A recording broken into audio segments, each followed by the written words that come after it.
성일 앞에 나와 예배하고 또 말씀을 사모하는 여러분, 사모하는 영혼에게 만족할 만한 것으로 채우시겠다고 하는 그 약속이 오늘 여러분에게 그대로 이루어지는 시간 되기를 주님의 이름으로 축원을 드립니다. 진리를 알지니 진리가 너희를 자유케 한다. 우리를 묶고 있는 것이 굉장히 많이 있습니다. 그냥 묶여요.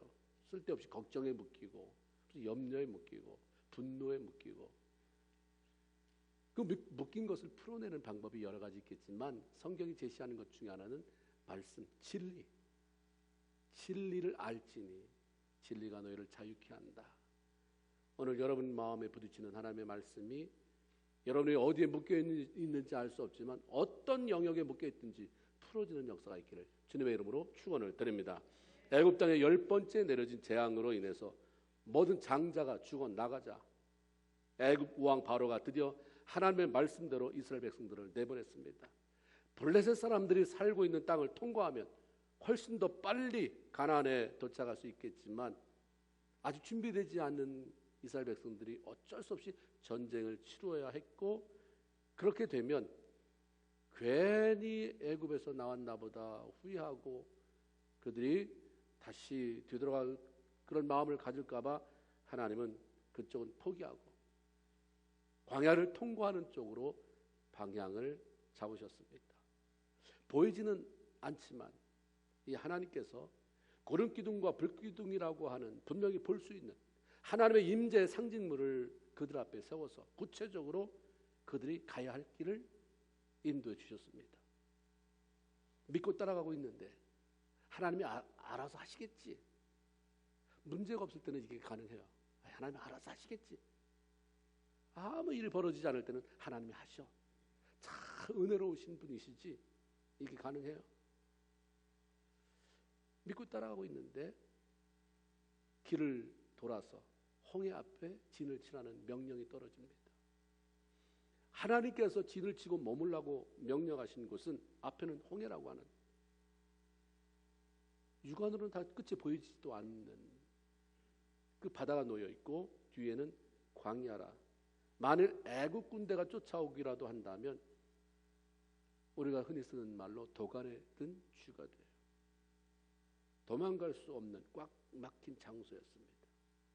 누가 봐도 그냥 보기만 하면 아유 쟤들이 길을 잘못 들었구나, 그래서 갇혔구나, 이렇게 보이는 장소로 하나님이 몰아치셨습니다. 왜 많은 데 놔두고 굳이 여기에다가 텐트를 치라고 하시는지 알 수 없지만 말을 안 들을래 안 들을 수 없는 게 구름기둥이 안 가는 거예요. 자기를 인도해 오는 구름기둥이 딱 버티고 서 있으니까 어쩔 수 없이 그곳에 텐트를 치고 머물러야 했습니다. 하나님께서 왜 그렇게 하셨을까?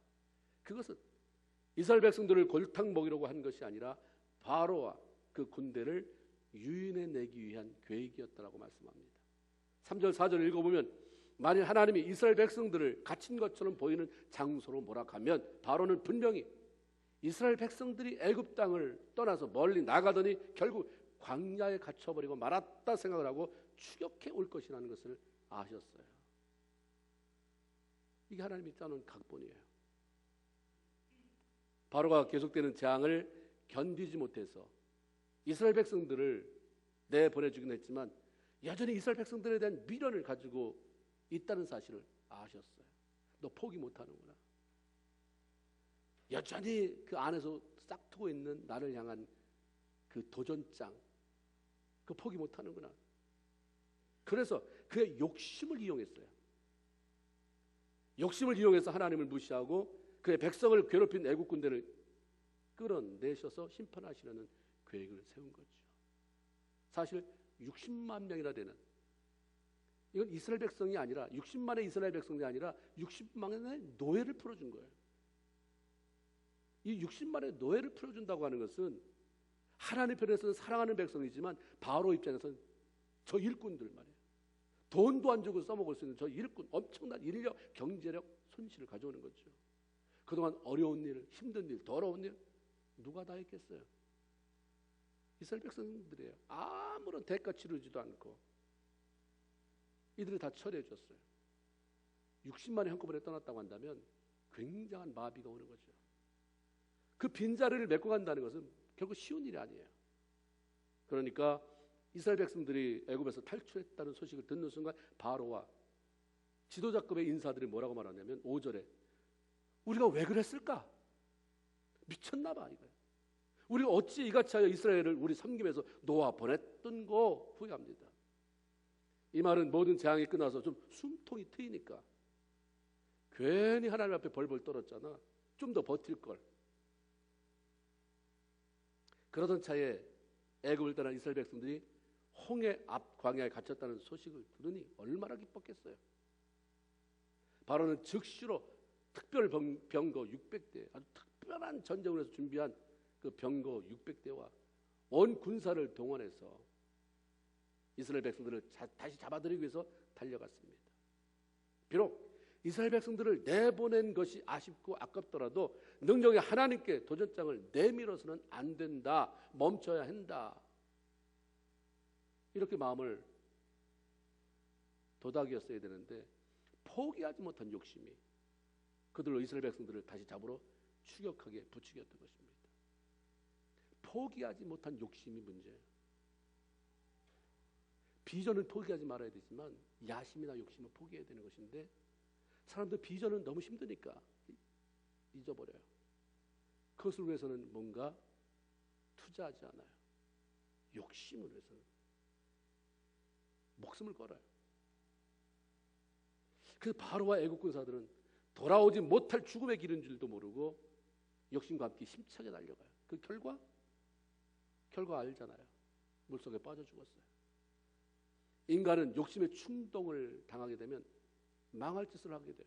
다 저거 안 된다고 하는데 자기만 괜찮아요. 욕심이 동기가 되어 어떤 일을 하게 되면 판단에 오류가 옵니다. 누구도 말릴 수 없는 완강한 판단의 오류, 그 후회를 만들고 결국 망하게 되는 것입니다. 저와 여러분 신앙인이라고 하는 우리에게 있어서 욕심이 뭔가 생각해 보셨습니까? 더 가지려고 하는 것만 욕심입니까? 하나님의 말씀을 무시해 가면서까지 내가 원하는 것을 채우려고 하는 게 욕심입니다. 하나님은 나를 더 좋은 것 주기를 원하시고 나보다 더 잘되게 만들기를 원하세요. 우리가 그렇게 하나님을 무시하면서까지 뭘 좀 해보려고 잘 돼보려고 안 해도 그냥 하나님 마음에 들면 너 같은 존재는 내가 이렇게 버려두면 안 된다. 이게 하나님이에요. 요셉 같은 존재 그냥 버려진 것 같은데 이런 사람 안 쓰면 누구 쓰겠냐. 애굽 땅에 갔는데도 하나님 다 해치고서도 뽑아내잖아요. 하나님이 원치 않는다고 하시는데 내려놓지 못하는 것이 욕심입니다. 그 욕심은 죄가 되는 것이고 이 죄를 계속 키우면 죽게 되는 것입니다. 왜 이런 데다 텐트를 치게 하시는지 이해할 수 없었지만 하나님께서 그러라고 하시니까 그 자리에 머물고 있던 이스라엘 백성들이 드디어 달려오고 있는 미친 듯이 추격해오는 애국 군대를 보게 된 것입니다. 애국 군사들이 자기들의 야영지 가까이 이르게 된 것을 본 이스라엘 백성들은 순간 비명을 질러요. 10절에 보니까 바로가 가까이 올 때 이스라엘 자손이 눈을 들어 본즉 애굽 사람들이 자기들 뒤에 이른지라. 이스라엘 자손이 심히 두려워하여 여호와께 부르짖고. 이 두려움은 죽음의 공포에서 나온 거죠. 죽었다 이거 죽었다. 왜 이스라엘 백성들이 그렇게 무서워하며 공포스럽게 부르짖었을까? 하나님 신뢰가 안 되니까 그러는 거예요. 하나님이 그 순간 보이지 않기 때문입니다. 바라보려고 하지도 않기 때문이에요. 우리가 신앙생활하는 동안에 백날을 살아간다. 100날 동안 하나님 외면하고 살지 않거든요. 99날을 살아도 그 하루 어느 순간에 뻥 뚫려서 거기가 어려움이 치고 들어올 때 그 한순간에 하나님이 안 보여서 결국은 큰 구멍을 내고 그래서 우리가 무너지는 경우가 얼마나 많은지 알 수 없습니다. 수많은 애굽 사람들이 추격해오는 그 시간에도 분명히 그들 옆에는 구름기둥이 있었단 말이에요. 40년 동안 한 번도 구름기둥이 떠나지 않았어요. 추격해온다 하는 구름기둥은 여전히 있잖아요. 갑자기 재앙을 만난 듯이 구름기둥이 막 휘청대고 구름 기둥 젖혀도 어떻게 불안해서 어쩔 줄 몰라 하더라. 이런 기록이 없어요. 딱 버티고 있었던 것입니다. 구름 기둥이 있었어요. 그분 하나님의 임재의 상징이잖아요. 그건 하나님 함께 하신다는 걸 알려주시는 그 사인이에요. 그 하나님은 어떤 분입니까? 이미 애굽 왕을 굴복시켰잖아요. 얼마 전에.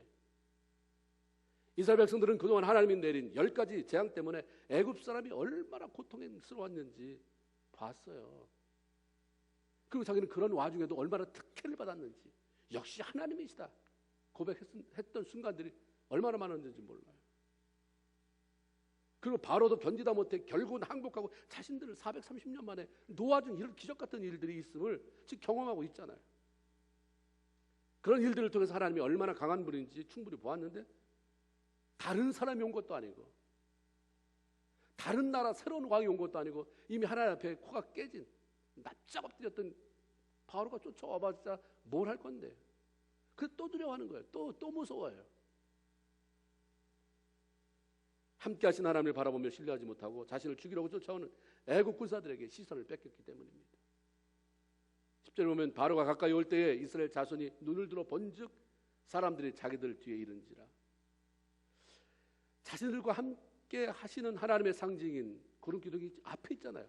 앞에 있어요. 구름 기둥 옆에 있는 것도 아니고 뒤에 있는 것도 아니고 앞에서 이끌어갔다고 했는데 그냥 앞에 보고 있으면 되는데 굳이 뒤돌아가면서까지 안 봐도 되는데 굳이 뒤돌아가면서 보면서 두려워하고 왜 비명을 질러대냐 이 말이에요.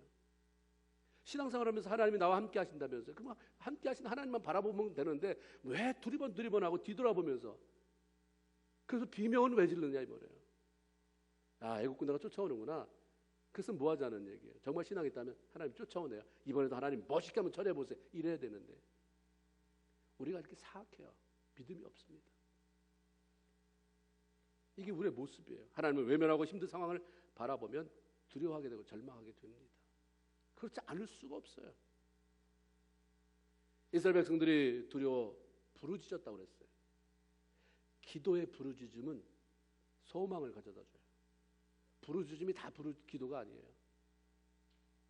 기도하느라고 소리치는 부르짖음은 소망을 가져다 주지만 두려움의 부르짖음은 비명이에요. 이건 원망을 가져다 줍니다. 지금 여기서 부르짖었더니 여호와께 부르짖었더니 여호와께 기도했다는 말입니까?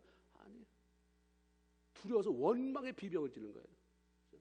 쫙 했다고 해서 다 주님이 응답하실 줄로 믿습니다 하는 주여입니까?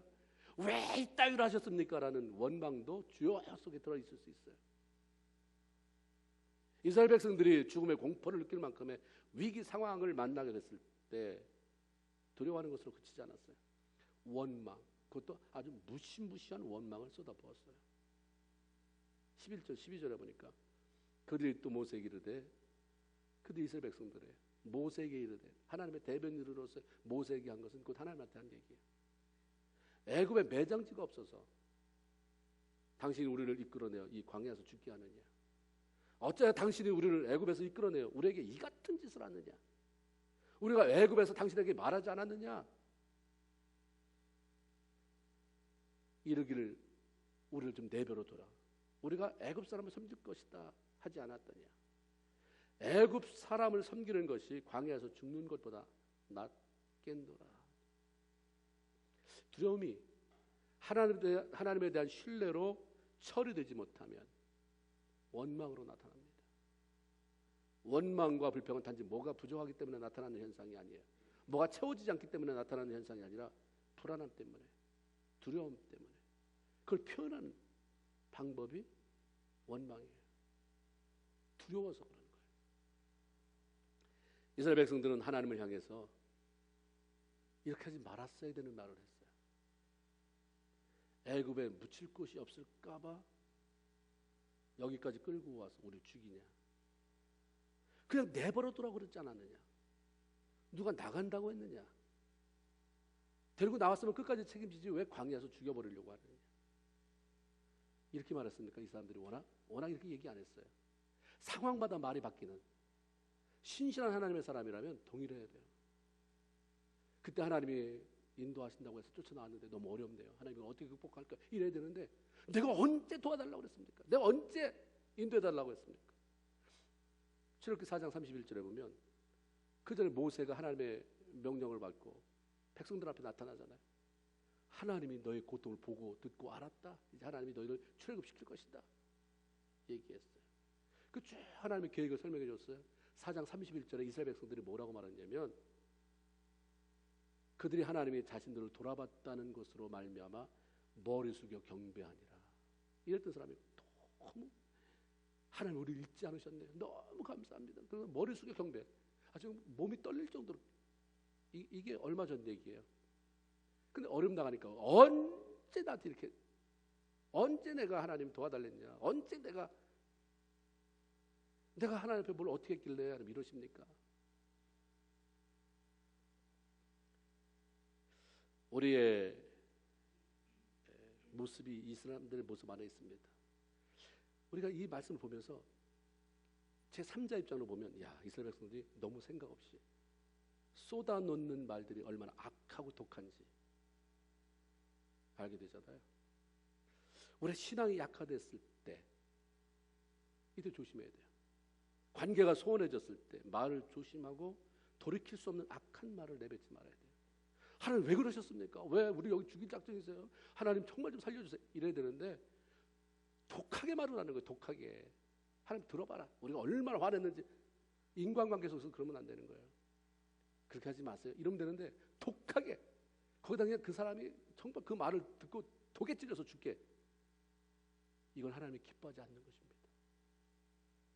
순간의 위기는 넘어갈지 모르지만 악한 말로 심은 그 악한 씨앗은 회개함으로 아주 철저히 회개하고 파내지 않으면 언젠가는 그게 자라요. 쓴 열매로 나오게 되는 것입니다. 이 상황을 그대로 민수기로 옮겨놨어요. 민수기 14장 27, 28절에 출애굽기에는 그런 얘기가 안 나오는데 민수기에는 그걸 더 하나님의 입장에서 써놨어요. 나를 원망하는 이 악한 회중에게 내가 어느 때까지 참으랴. 이스라엘 자손이 나를 향하여 원망하는 바 그 원망하는 말을 내가 들었노라. 그들에게 이르기를 여호와의 말씀에 내 삶을 두고 맹세하노라. 너희 말이 내 귀에 들린 대로 내가 너에게 행하리니. 바로 하나님이 이렇게 행하지 않았어요. 구해줄 거 다 구해줬잖아요. 하나님 이 사람들이 구해달라고 그런 게 아니라 하나님이 홍해를 건너게 하려고 아주 작정을 하고 나온 거기 때문에 이 사람들이 악한 말을 했든 뭐 했든 다 건져 놔줬어요. 그 나중에 하나님이 그 부분에 대해서는 심판을 따로 하시잖아요. 우리가 악한 말, 독한 말은 특히 예수 믿는 사람의 입에서 나오지 말아야 되는 거예요. 왜냐하면 내 안에서 그게 악한 말이 쏟아져 나온다는 것은 잠재되어 있다는 거예요. 그 악함은 우리의 창질을 썩게 만들어요. 영적 내면에 냄새가 나고 부패가 나게 만드는 것입니다. 파내세요. 파내야 돼요. 민수기 14장 17절, 27절, 28절에 말하는 것처럼 주님이 그렇게 내가 내 귀에 들린 대로 행하겠다. 불신앙의 악한 말은 하나님을 분노케 하고 하나님과의 대화가 단절되게 만들어요. 부부 싸움을 하더라도 다시는 보지 않을 사람처럼 악하게 말하지 말아요. 여지는 남겨놓으세요.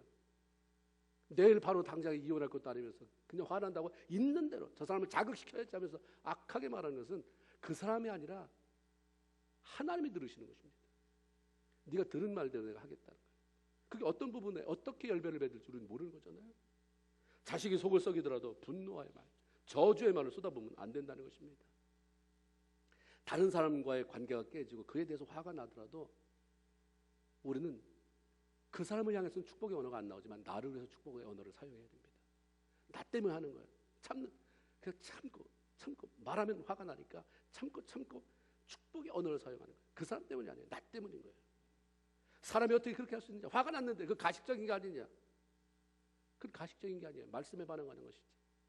이렇게 하는 것이 가식적이라면 우리는 신앙 안에서 잘할 게 없는 것입니다. 항상 기뻐하라. 어떻게 항상 기뻐할 수 있습니까? 우리가 기뻐하려고 애를 쓰는 것은 왜 그래요? 말씀이 그러니까 그러는 것입니다. 부부싸움 대판하고 왔는데 어떻게 여기서 금방 파킹장에서 그렇게 대판하고 왔는데 여기서 어떻게 기쁘게 찬양할 수 있습니까? 기쁘게 하는 것은 믿음 있는 사람이라면, 아닌 사람은 자기 체면이 있기 때문에 그렇게 하겠지만 믿음 있는 사람은 하나님이 기쁘게 하라니까. 기쁘게 하려고 몸부림치는 거 아닙니까? 그러니까 그런 사람은 소망이 있는 거예요. 오늘은 비록 그렇더라도 속에서 부글부글 끓으면서 예배를 드리더라도 그 횟수가 줄어들게 되는 거고 어느 순간에는 멋진 사람을 쓰게 되는 것입니다. 여러분이 가식적이지 않고 나는 솔직하고 진솔하고 뒤끝이 없다고 그래서 얼마나 많이 변했는데요. 뒤끝 없으면 얼마나 많이 사람을 죽입니까? 정말 그래요. 말씀에 반응하는 것입니다. 우리가 잘 못하니까 그러니까 부르짖는 거죠. 그러니까 엎드리는 거예요. 그냥 하나님 앞에 엎드려서 나 좀 죽여달라고 얘기하는 거죠. 그렇죠? 이거 왜 하는 거예요? 예수 믿는 동안에 우리가 앞으로 살아갈 날이 많은데 뭘 달라고 그렇게 많이 맨날 그러겠습니까? 가장 많이 기도해야 될 부분이 나 죽여달라는 거 아닙니까? 나 죽여주세요. 나 죽여주세요. 나 죽여주시고 내 안에 예수 살게 하세요. 우리는 다 예수 닮아가려고 기도 나오는 사람이지. 오늘 여기 뭐 외상값 받으러 오셨어요? 개인 모임 하러 오셨어요? 예수 닮으러 온 사람이잖아요. 예수 닮아가기 위해서 성경 보고 기도하고 그리고 오늘 말씀은 또 뭐라고 말하나 들으려고 오는 거잖아요.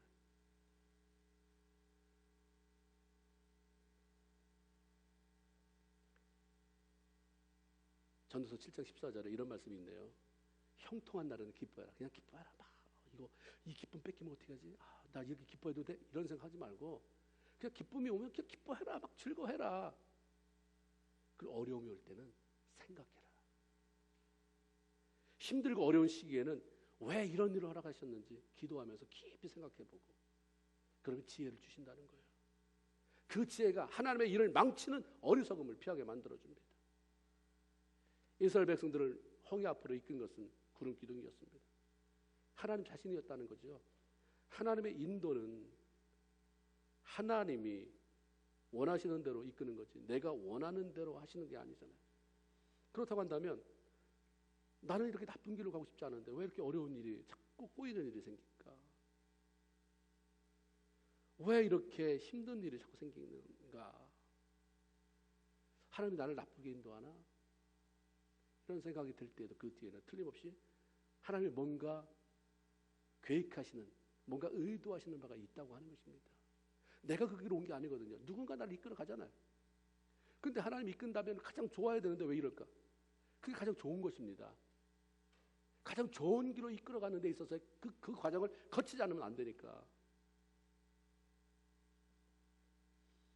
나중에 알고 보니 바로와 애국 군대를 유인해서 심판하려는 의도뿐만 아니라 이스라엘 백성들의 믿음을 테스트하고 한 단계 높이려고 하는 의도가 거기 들어 있었지 않았습니까? 하나님도 아니면서 여러분 하나님이에요? 나도 하나님 아니에요. 예수 닮아가기를 원하고 하나님을 따라가기를 원하는 사람들이잖아요. 하나님도 아니면서 주제넘게 하나님의 일을 단정지으며 원망하면서 믿음을 테스트받는 일에 실패해서는 안 됩니다. 우리는 늘 연약한 하나님의 사람으로 머물러 있어야 돼요. 여러분이 하나님이 되시면 안 됩니다. 하나님이 하시는 일에 왜 이렇게 하셨습니까? 왜? 이거 아니고 이번에는 참 내가 마음에 안 드는 일이 벌어지는데 이렇게 힘든 일이 벌어지는데 하나님 왜 이 일을 통해서 나에게 어떤 영적인 무엇을 키우려고 합니까? 하나님 뭘 깨닫게 하시렵니까? 너무 바쁘게 살아갔는데 뭘 깊이 생각하라고 하십니까? 그러면서 너 많이 나아졌다. 너 많이 괜찮아졌다. 너 믿음 많이 자랐다. 알았다. 한 단계 레벨 업. 그러면서 그 레벨에 맞게 하나님이 후원하시는 것을 누리며 살 수 있어야 되는 것인데 바로 저와 여러분이 이런 믿음의 눈을 가지고 살아갈 수 있게 되기를 주님의 이름으로 축원을 드립니다. 아멘. 하나님은 13절 14절을 통해서 이스라엘 백성들에게 위기 상황 속에서 어려움이 닥쳐올 때 우리가 어떻게 반응하고 행동해야 되는가 알려주십니다. 두 마디. 두려워하지 말아라. 가만히 있어라. 하나님은 질서의 하나님이에요. 막 정신사납게 하면 안 돼요. 하나님이 하려고 하는데 막 내가 근심 걱정하고 막 이 사람 만나고 저 사람 만나고 막 사람들 만나면서 일을 만들고 하나님 가만히 계세요. 두려워하지 말아라. 가만히 있어라. 12절 너희는 두려워하지 말고 가만히 서서 여호와께서 오늘 너희를 위하여 행하시는 구원을 보라. 내가 너를 어떻게 구출하는지 한번 좀 봐라.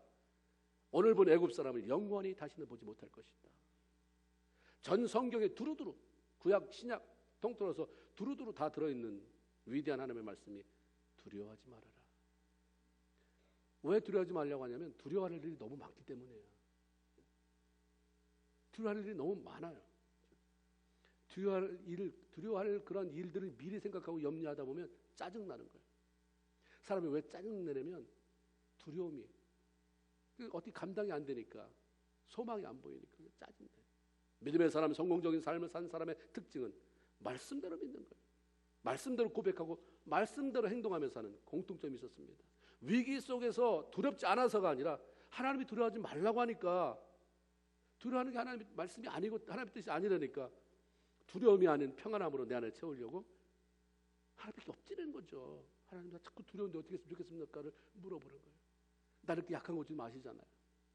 조금만 무슨 일이 벌어질 기미만 보여도 나는 가슴이, 심장이 벌떡벌떡하고 가슴이 뛰고 심장이 두근거리고, 이거 하나님 아시잖아요. 하나님 평안함 주세요. 시편 23편에 그 다윗의 주옥 같은 시에 그런 내용 나오잖아요. 내가 사망의 음침한 골짜기로 다닐지라도, 다윗도 두려워할 수밖에 없는 사망의 음침한 골짜기 다녔어요. 그런 일이 벌어졌단 말이에요. 그래서 내가 해를 두려워하지 않았다. 그런 길을 당해서도 나는 그런 일이, 그런 사건이 벌어지고 그런 기획, 그런 시간대에 내가 지금 걸어가고 있지만 결코 나는 이것 때문에 내가 두려워하지 않겠다. 이 두려움이 나를 누르지는 못할 것이다. 이런 마음을 가지고 살았어요. 그걸 극복했어요. 그렇게 됐어요. 왜 그랬냐면 하나님이 함께 하신다고 하는 말씀을 믿었기 때문입니다. 내가 사망의 음침한 골짜기로 다닐지라도 나를 해를 두려워하지 않을 것은 주께서 나와 함께 하십니다. 그 말씀이 그러니까 믿어진 거예요. 시편 23편에 그렇게 썼던 다윗이 시편 27편에 가면 여호와는 나의 빛이요 나의 구원이시니 내가 누구를 두려워하리요. 여호와는 내 생명의 능력이시니 내가 무엇을 무서워하리요. 내가 누구를 두려워하리요. 내가 누구를 무서워하리요. 누구? 대상. 노 대상이에요. 그러니까 겁없이 골리앗 앞에서 쓸 수 있었던 거 아닙니까? 내가 요 사람, 요런 사건은 안 무서워하겠습니다. 요런 사건은. 그게 아니라 누구를 무서워하려? 아무도 무서울 게 없다. 왜? 하나님보다 큰 분이 없기 때문에. 가장 큰 분, 가장 큰 능력의 하나님이 나와 함께 하기 때문에. 그러니까 골리앗 앞에서 그냥 나가는 거예요. 무모하게. 무모한 게 아니었죠. 하나님에 대한 신뢰 때문이었습니다. 믿음이 없으면 두려움을 주는 환경이 우리를 망하게 만들어요. 그러나 믿음으로 반응하는 사람에게는 그런 환경을 통해 주님을 더 가까이 만나게 만들고 그분이 하시는 놀라운 은혜들을, 일들을 경험하게 하는 기회를 만들어주게 됩니다. 두려움을 치료하는 방법은 우리의 눈을 주께 돌리는 거예요. 하나님을 바라보는 것입니다. 그분이 해결하시도록 가만히 있는 거예요. 시편 46편 10절에 보면 너희는 가만히 있어 내가 하나님 됨을 알지어다라고 말씀합니다. 가만히 있는다는 것은 내가 뭘 해보려고 하는 인간적인 시도를 모두 중단해라. 기도해야 되는데 먼저 하나님의 뜻이 무엇인지 물어봐야 되는데 먼저 그건 안중에도 없는 거야. 이 사람 만나고 저 사람 만나고 원망하고 싸울 거 다 싸우고 욕할 거 다 욕하고 그런 짓 하지 말고 좀 가만히 좀 있어봐라. 가만히 좀.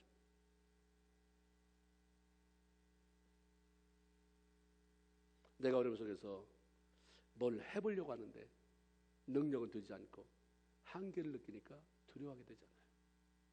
처음부터 하나님 나는 할 수 있는 게 없습니다. 하나님 아니면 소망이 없습니다. 이러면서 하나님을 인정하고 바라보면 그분이 알아서 우리 앞에서 일을 하시겠다는 게 하나님의 약속이에요. 히스기야 왕 시대에 유다가 암몬이라고 하는 대적의 어떤 적수가 안 되는 그런 나라의 공격을 받았습니다. 그 놀랍게 대국이 소국에게 졌어요. 하나님의 도움을 받아서 전쟁이 유다의 승리로 끝났죠. 하나님의 도움을 받기 위해서 이 유다 왕 히스기야가 한 게 하나 있습니다. 딱 한 가지. 그것도 뭐 대단한 게 아니라 믿음 있는 고백이었습니다. 역대 20장 17절은 우리를 치러 오는 이 큰 무리를 우리가 대적할 능력도 없고 어떻게 할 줄도 알지 못하게 싸웠고 다 따라합니다. 오직 주만 바라나이다. 그 하나님 두다다다다 끝. 이것밖에 안 했어요. 우리가 그냥 이 히스기야 이걸 요절로 외우는 건 별로 의미가 없어요. 거기에 믿음을 실어서 내 고백이 되게 하면 지금도 그렇게 일하실 줄로 믿습니다. 주만 바라보나이다. 하나님 이거 싸워보나 마나입니다. 중과 부자 이 많은 군대를 어떻게 하나 안 됩니다. 대적할 능력도 없고 어떻게 해야 될지 알 수도 없고 주만 바라봅니다. 주님 해결해 주세요. 하나님은 끝까지 하나님 자신만을 바라보며 나간 사람을 절대로 실망시키지 않으셔요. 옛날도 그렇고 지금도 그렇고 앞으로도 그러실 것인데 그 하나님과 정말 아름다운 동행, 행복한 동행을 해나가는 저와 여러분 모두가 되기를 주님의 이름으로 축원을 드립니다. 앞에는 홍해, 뒤로는 추격해오는 애굽 군대 사이에서 두려워하는 이스라엘 백성들을 위해서 하나님이 드디어 일을 하셨어요. 본격적으로. 천지가 내 것이라고 말하잖아요. 하나님 바람을 불러서 사용하고 때로 눈이 내려오게 하시고 모든 게 내 것이기 때문에 그냥 내가 알아서 불러다가 쓴다 이거죠. 이번에는 뭘 불러오셨어요? 바람 불러오셨잖아요. 큰 동풍을 일으켜 밤새도록 바닷물이 물러가게 하셨다. 요술방맹이처럼 열려라 참기 아니에요. 바람아 불어라 하니까 바람이 계속 큰 광풍이니까 굉장히 센 바람이 계속 불어지니까 그 얼마나 세서 바닷물이 물러간 게 아니라 옆으로 벽이 돼서 섰어요. 그 사이에 이스라엘 백성들이 건너갈 길을 만들어 놓으셨습니다. 21절에 보면 바다가 갈라졌다가 아니라 바다가 마른 땅이 되었다 이렇게 기록하고 있습니다. 갈라놓은 것만도 감사한데 질퍽질퍽하는 그 길을 내 사랑하는 딸, 아들이 건너가는 거 원치 않으신 거예요. 이런 하나님 예? 그 뭘 걱정하고 뭘 이렇게 뭘 이렇게 예민해지냔 말이에요. 그 앞에 푹 빠지세요. 길 열어줬잖아 이러면서 생생내는 분이 아니라 질퍽질퍽한 데도 빠질까 봐 마른 땅이 되게 하셨어요. 질퍽질퍽해도 건너가게만 해준 것 감사인데 우리의 편의를 제공해 주시는 이 하나님의 아버지인 게 얼마나 감사한지요. 이게 나중에 나홈이라고 하는 성경책에 또 기록되어 있어요. 나홈 1장 4절 너무 감격스럽잖아요. 다른 데는 하나님이 동풍으로 바다를 갈랐다는데 여기 나홈은 그는 바다를 꾸짖어 그것을 말리시며 모든 강을 말리시니 이 말려놓은 게 너무 신기한 거예요. 말려주셨다. 하나님 말려주셨다. 나홈 1장 4절 집에 가서 찾아보세요. 지금 찾지 말고. 이스라엘 백성들이 건너가라고 만들어 놓은 길로 애굽 군대가 추격해 오니까 하나님은 이스라엘 백성들을 인도해 오던 구름 기둥을 뒤로 옮겼어요. 그래서 이스라엘 백성과 애굽 군대 사이에 큰 구름 벽이 생기게 한 거죠. 애굽 군대를 그렇게 막아 놓으셨어요. 구름으로 인한 흑암을 뚫고 나가야 하는 애굽 군사들의 행보가 더뎌졌겠죠. 화날 때 달리는 거하고 깜깜한데 앞뒤가 분별 안 되는데 어디로 가야 될지 알겠어요. 늦어지는 거예요. 그리고 25절에 보니까 병거 바퀴가 저절로 빠져나갔다 그랬어요. 마차가 제대로 달릴 수 없게 만들어요. 병거 600승. 그 600대 그 병거가 다 바퀴가 빠져나가니 이게 어떻게 되겠어요? 사륜이라고 칩시다. 바퀴가 4개인데 바퀴 하나만 빼놔도 이거 아무짝에도 쓸모가 없는 것입니다. 그러는 동안 이스라엘 백성들을 앞서 홍해를 건너는 일을 마쳤습니다. 이스라엘 백성들이 지나온 곳을 하나님이 다시 그 바닷물을 합쳐버리니까 애굽 군사들이 모두 물속에 잠겨서 물고기 밥이 돼요. 수장이 되어버린 것입니다. 잠언 21장 30절에 지혜로도 명철로도 모략으로도 여호와를 당할 자가 없다. 너 똑똑하다고 생각하는 사람 한번 나와봐. 네 지혜로, 네 명철로, 너의 어떤 플랜으로 하나님이 하시는 것을 쫓아갈 수 있겠는가? 그럴 수 없다면, 네 지혜가 나한테 미치지 못한다면 두 손 두 발 다 들고 내 앞에 엎드려요. 누구도 하나님의 지혜의 계획을 당해낼 수 없잖아요. 하나님은 능치 못함이 없어요. 못하실 일이 없다고 말씀합니다. 원수가 타고 오는 병거의 바퀴가 저절로 빠지게 만들어서 추격하지 못하게 하신 하나님이 우리가 운전하고 가는데 미처 정비를 못해서 차에 볼트가 막 풀어져가지고 너덜너덜 하는 걸 다시 조여줄 수는 없을까요? 그것도 가능한 거예요. 어떤 분은 하나님이 그랬는데 몰랐을 수도 있겠죠. 밖에 풀러나가게 하는 분은 조일 능력은 없으셨더라 아니에요. 알아서 또 우리가 위기에 빠지게 될 때 그걸 또 다 하나님이 정비해 주시는 그런 분이시잖아요. 이렇게 생각해봐도 놀랍고, 저렇게 생각해봐도 우리가 하나님을, 그런 하나님을 아버지라고 부를 수 있도록 허락하신 그분이 너무 놀랍잖아요.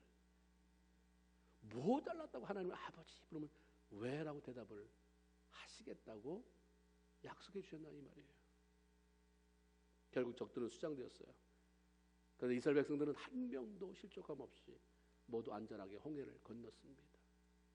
그 결과를 31절에 이렇게 기록합니다. 이스라엘 백성들이 여호와께서 애굽 사람들에게 베푸신 큰 일을 보았으므로 백성이 여호와를 경외하며 여호와와 그 종 모세를 믿었더라. 이스라엘 백성들이 눈앞에 닥친 현실을 보고 두려워하고 원망했어요. 하나님이 그냥 그대로 다 받아주셨어요. 그리고 통과하게 하셨어요. 그런 과정을 지나면서 믿음이 좀 자랐잖아요. 하나님을 경외하는 자, 하나님을 아무렇게나 대하면 안 되겠구나. 이 말씀 오늘 왜 하냐면, 왜 여기다 실어놓고 신약시대에 우리가 듣게 하시냐면, 예수 아무렇게나 믿으면 안 되는 거구나. 하나님은 내가 그렇게 마음놀이 아무렇게나 취급해야 될 대상이 아니구나. 이걸 알게 하는 것입니다. 하나님은 우리 삶 가운데 어떤 어려움이 와도 우리 대신 하나님께서 싸워주시는 분이십니다. 어떤 어려움도 이기게 하시고 넘어가게 하실 것이에요.